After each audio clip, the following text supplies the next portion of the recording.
after midnight, like yeah, because it was super heavy. Oh my gosh! I'm just gonna stay in this hut now for the next week until. After last night's storm, the calm creeks Ollie and I crossed the day before had turned into fast, murky torrents. okay, yep, I feel it. Oh, it's cold. Oh, it's cold! Ah. As bad as these crossings were, they were nothing compared to what Matt and Melly endured upstream after free camping below Harper Pass.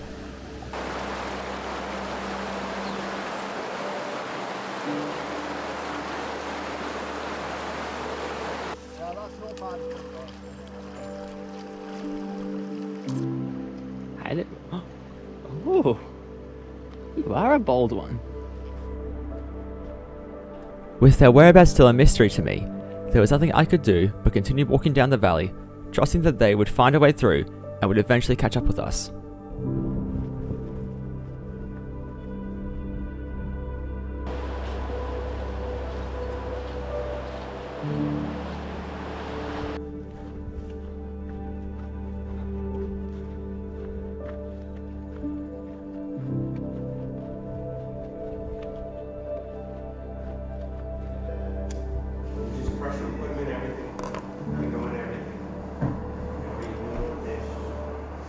Spoiler alert, they did catch up, and far quicker than I imagined.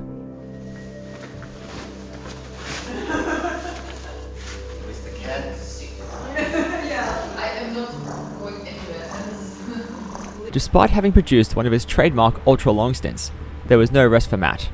Having picked up a suspected infection on his foot, he decided to beeline it to the end of the trail, hoping to hitchhike into Hanmer Springs to get it looked at.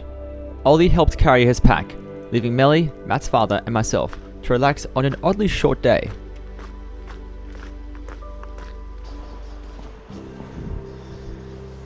Tiny hut. Oh wow, this is really small.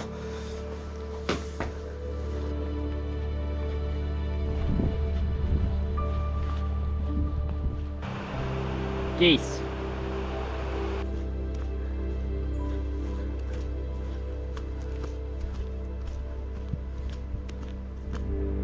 Alright, last day of the Nelson Lake section.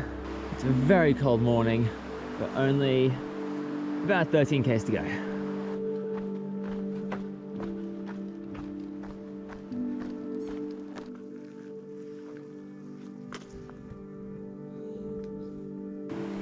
By this point, we were all feeling pretty battered. It had been a spectacular but tiring start to the South Island, and the consensus among us is that we could all use a break.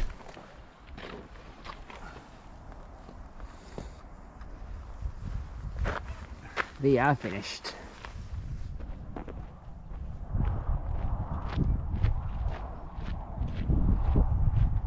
It is now the 26th of January 2024.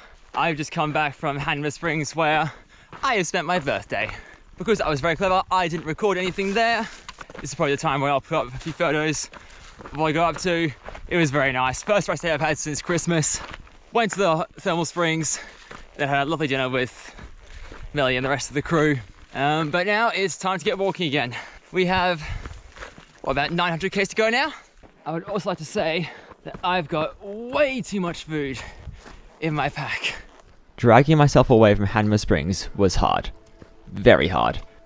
But once I set my eyes on the valleys and mountains ahead of me, the desire to stay put quickly faded away.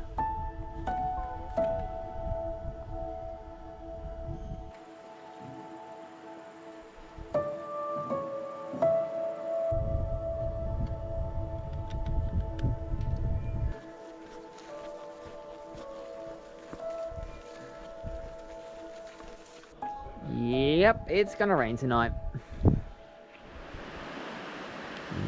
It's raining. That's more like it.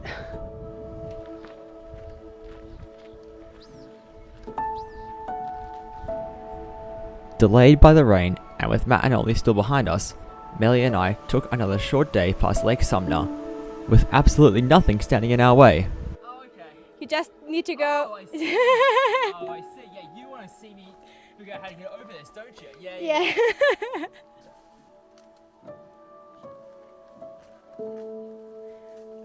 Boring. What do you mean boring? That was so much more effort than going underneath.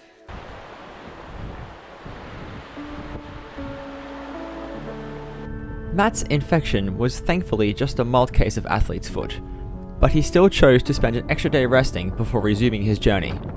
Yet again, I fully expected him to not reach us straight away, maybe catching up in a couple days' time.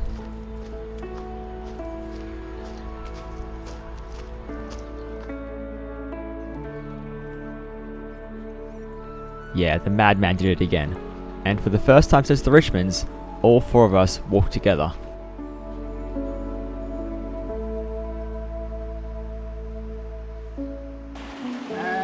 Can you do a favor? Can you take them all with you?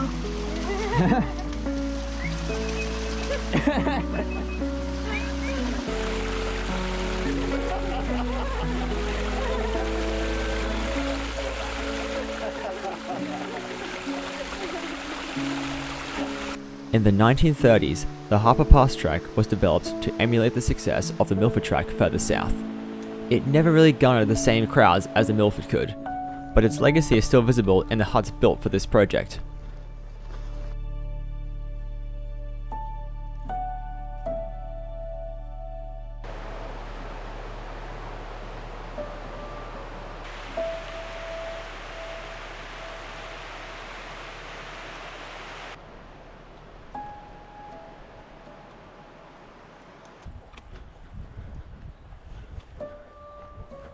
Alright, what have we got inside here? We've got hammock, operational, hammock, not operational, hammock, not operational, hammock, not operational.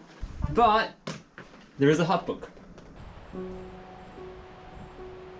And thus began what can best be described as a minor hyperfixation with the small huts dotted around New Zealand. Tiny hut, tiny hut, tiny hut, tiny hut. Alright, let me show you around. So this is Harper Bivvy. Lovely little home. You can see, nice little bit of floor space, enough room to stand in. Ooh, can't get my pack inside though. And then just 2 bunks. That's useful because I'm only one person.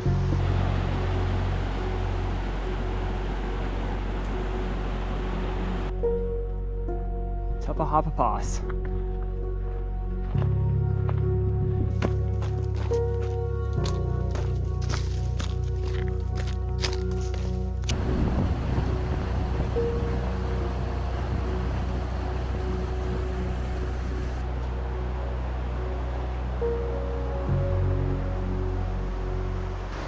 Out of the trees appears Loch Stream Heights. It's very red. Well, I had 200 meters of dry feet, not anymore. First river crossing of the day. It's going to be cold. Yep, that's cold. Beyond Loch Stream Hut, the trail is very loosely marked. Even so, navigation wasn't all that difficult. All we had to do was follow the river downstream, reading the trail notes to determine which side we had to be on. Granted, crossing these rivers was easier said than done.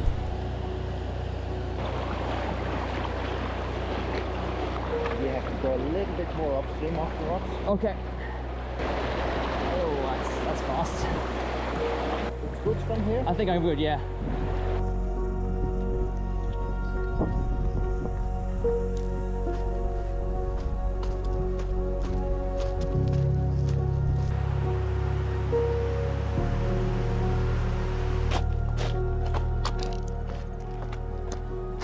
With no huts nearby, I got my first taste of wild camping at the base of Goat Pass, dodging swarms of sandflies as I set up my tent, resting as best I could before tomorrow's climb.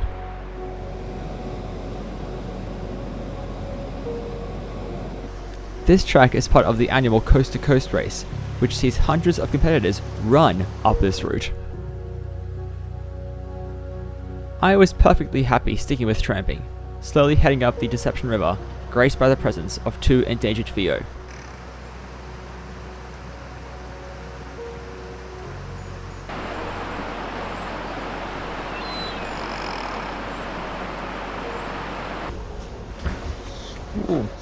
Dark and spooky. The final push to Goat Pass was genuinely some of the most fun I had on Te Araroa, scrambling over boulders and wading through waterfalls all the way to the top.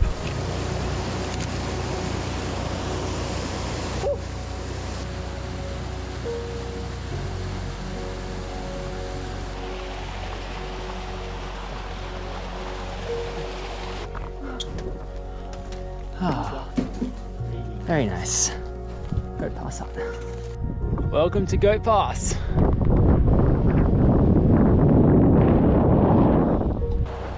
Love me a good bit of boardwalk. Tiny huts, tiny huts, tiny huts, tiny huts, tiny huts. Oh, he's so small. Oh, hang on, gotta duck down to get in here. Has a fireplace and 2 cots, not even mattresses. Wow, it's hot in here.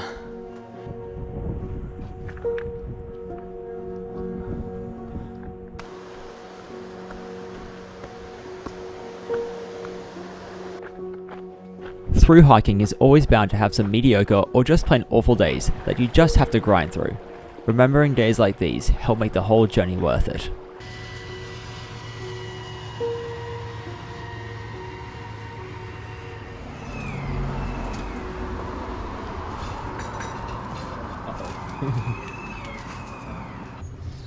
What do you want? Before the kids took an interest in the ample selection of food inside our packs, we hitched back to the trail, made yet another river crossing, and began climbing to yet another saddle.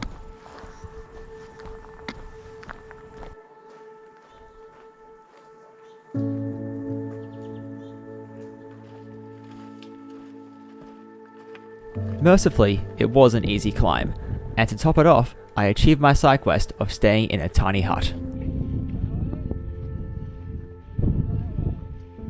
Probably. Okay.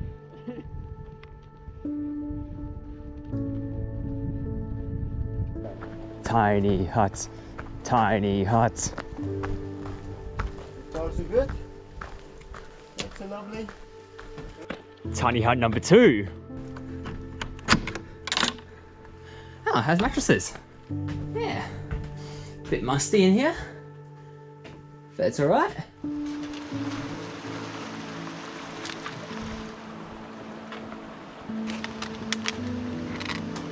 Young man. Old man.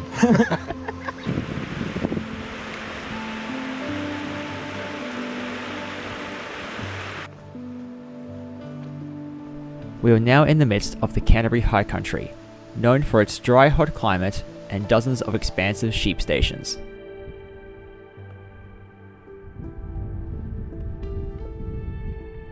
Without the protection of the forest, the sun's rays were very harsh, as were the fields of gorse and thistles standing in our way.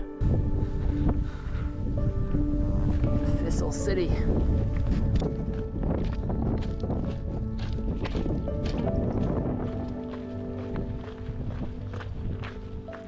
Lake Coleridge marks an official break in the trail, at the banks of the magnificent braided Rakaia River. Several kilometers wide and prone to flash flooding, it is considered too hazardous to cross on foot, so through hikers are required to book a shuttle around to the other side. Wi-Fi, hot showers, laundry, rest. Yes, please.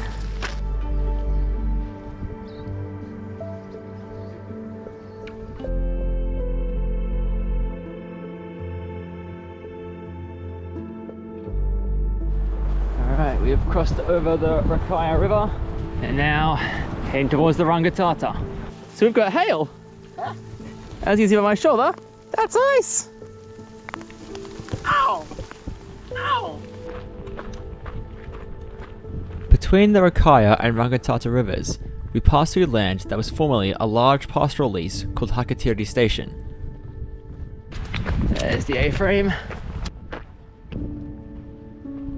Common's hut is a legacy of that era, its door covered with the names of musterers who rested inside its walls over many decades. Now this is a hut.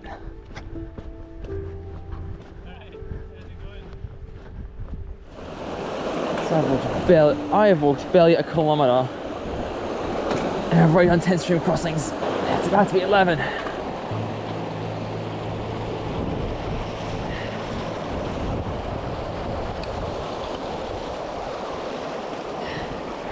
Crossing 43. Crossing number 50.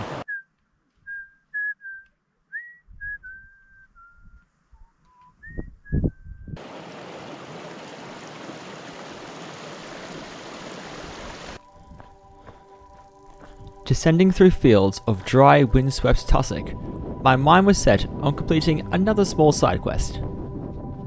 Alright, this is Double Hut. A very important hut this, because I've heard that inside somewhere is the signature of Sir Edmund Hillary. So I hope it comes up. There it says 1951 Ed Hillary.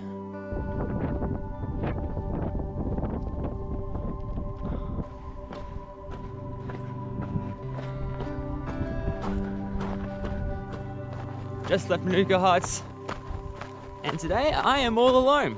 It's been a while since I hiked by myself, and it's a gorgeous day for it as well. Through some gorgeous Canterbury high country. Due to some miscommunication around booking the Rangitata shuttle, I wasn't due to complete this section until tomorrow.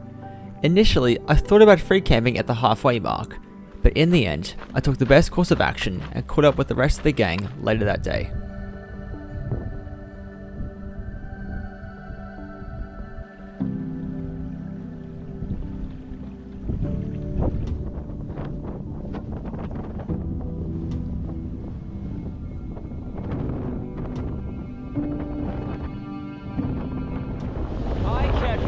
Dry all day, and then right there, it's over by those trees, the end is right by those trees, and I have to cross a river. Why? That's so dumb. Melodramatic whinging aside, the river's cool waters were rather pleasant after a long hot day of tramping. That being said, I was also happy to avoid crossing this beast of a river. So over there, that's Potts River. That's where I was yesterday. So I've come all the way around, a long way that way. And now we go up that way. One thing I need to mention before I leave. Over in that valley over there, that is where they filmed Helm's Deep. If you're on the TA, do not make for Helm's Deep. After being reassured by our driver that there wasn't an army of Urukai bearing down on us, we began scrambling our way through bush stream and the steep climb up to Crooked Spur.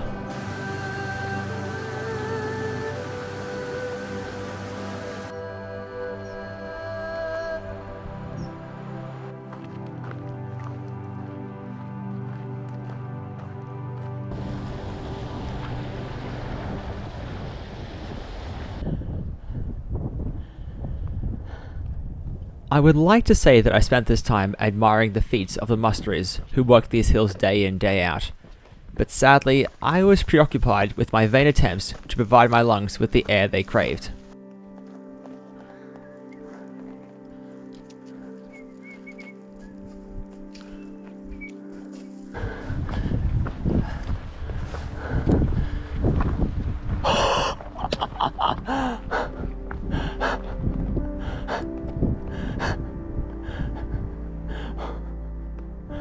I'm actually speechless.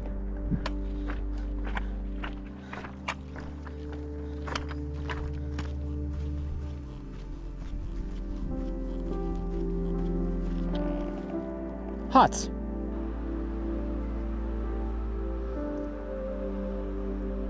Stone hut is made of corrugated iron. Why is it not called corrugated iron hut?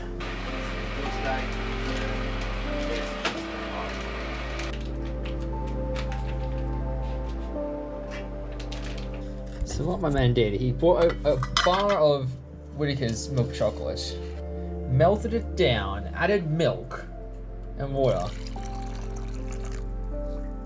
and made hot chocolate.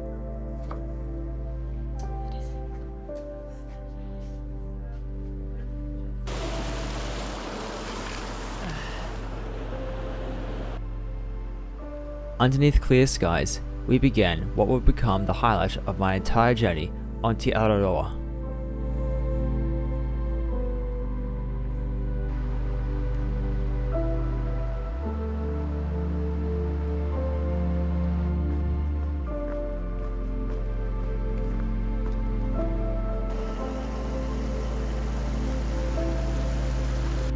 Stag Saddle up there. One last push.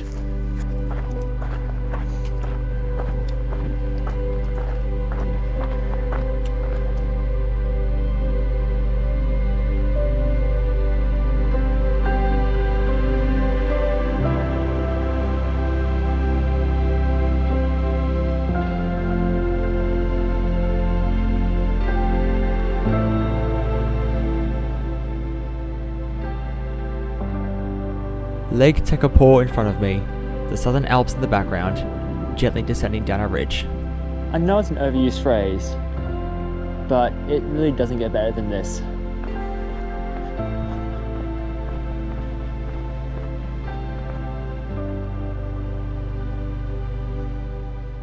Now, this is a cute hut. This is a very cute hut. Also a very old hut. I believe it was built in 1898.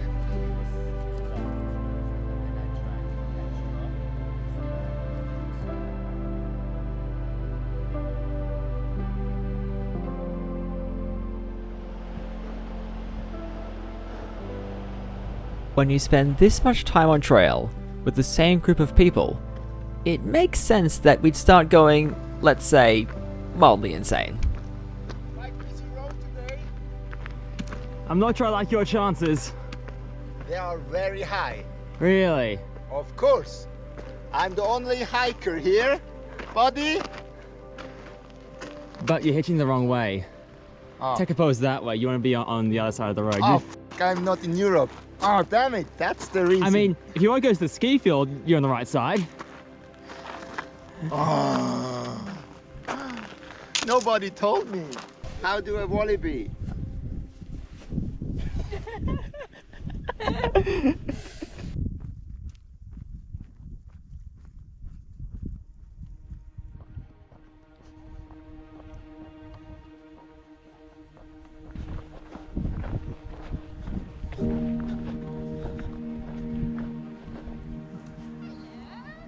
Day tourists are here. Yeah, honestly. I had the bus.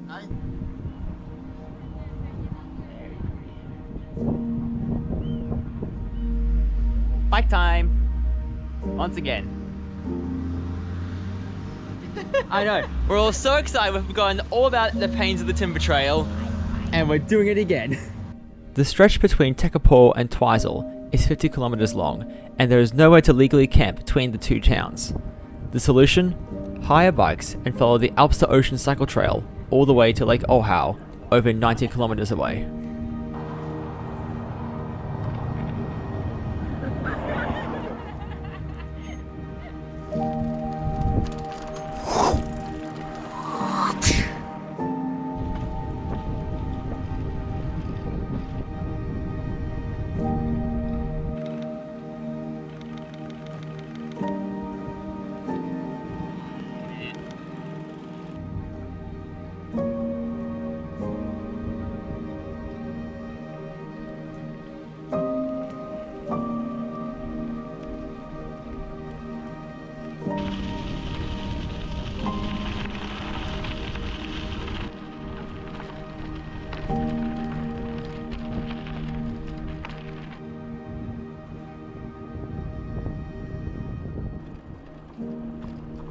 Following canals and lakes meant we cover that distance remarkably quickly, settling into the lodge at Lake Ohau for a rest day as we waited for some dodgy weather to pass over.